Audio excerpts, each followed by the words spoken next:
Hello humans, Bearded Kai Sanat here, back at it again with another Yu-Gi-Oh video. Today we're actually going to take a quick look at a deck that I've been testing out for the majority of last year and kind of for the start of this year.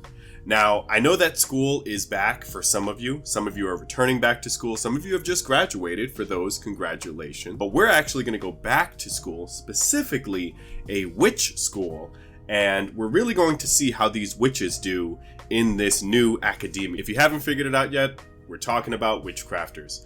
Now, this deck has seen a lot of new support, specifically non-Witchcrafter support itself.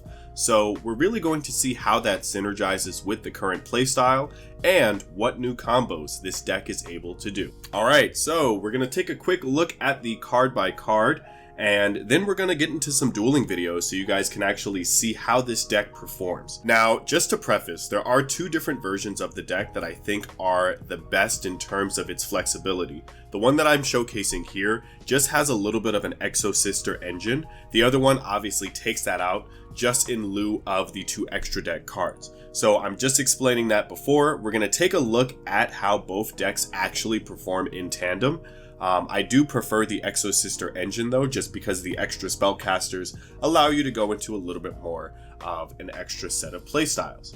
Now, looking at the cards specifically, we're going to run through some of these fairly quickly. Again, this deck and both versions of it will also be in the description down below. You can also find both of these decks at YGO Pro Deck. I've uploaded them both there, so if you want to take a look at the cards, the spells, some of the playstyles, etc., it'll all be listed there as well. So getting into it, we have two Witchcrafter Golem Arurus, we have one Fleur de Lis, we have Witchcrafter Madame Vere. We're also going with 3 Shemetta, 3 Martha, and 2 Ecclesia. Continuing past that, we have 3 Alistair, we also have 2 Elise, 3 Jenny, and 2 Droll and Lockbird. So very heavy spellcasters in this deck. Mainly most of the monsters you're going to use for your fusion.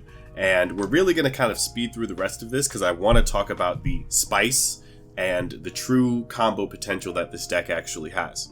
Moving on to spells, we have Instant Fusion. We're also running 3 Witchcrafter Creation just to search.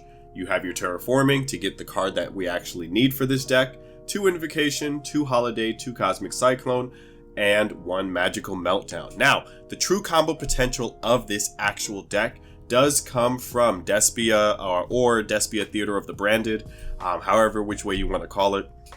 This card reads that during your main phase, you can fusion summon 1 level 8 or higher fusion monster from your extra deck, using monsters either in your hand or field as material.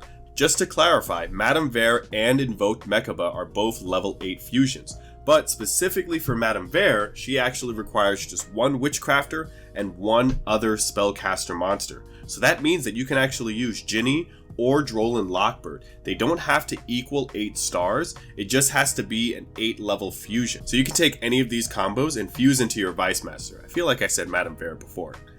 For Mechaba, obviously you're going to want to have some lights, but that's where the Exo-Sisters come in as the extra light monsters for the deck. So that is our main card here, Dogmatica Theater of the Branded. And you're pretty much just set with that. It is also not a once per turn card, so you can fuse as many times as you want. If you want to send it first for the Vice Master and then use it for Mechaba, you have the potential to go into both of those two combos. Finishing off, we have our Imperm, followed by our Dogmatica Punishment, which you will be searching out with Ecclesia. Moving into the extra deck, many of the invoked cards we are playing are of course Mechaba. We also have our 2 Vice Masters, we're running Purgatorio, and we have our Intis just for the Dogmatica Punishment. We also have Caliga, Augodes, and Thousand Eyes Restrict as an extra card for the instant fusion target. Now, the other 2 Exceeds that we have in here, you can actually kind of swap out if you decide to not play this with the Exo-Sister engine. So we are running Mikalis and Usafiel, but you can take those 2 out for Zeus and Baguska if you so choose. Aside from that, we're also running in Time Thief Redoer, Cross Sheep, which actually gets a really big plus off of your fusion summons, and finally finishing it off with Magistus Maiden Artemis. Just to give you guys a quick look as to what the deck looks like without the Exo-Sisters, it's pretty much just more spells, an addition of Dark Ruler, as well as Harpy's Feather Duster, and the extra Imperm. So you have the entire same set, just without the Exorcisters. It doesn't really go into many spellcasters, so you do run that risk, but you're also circumventing that with the 3 extra Witchcrafter creations, which serve as 20 full monsters for your deck.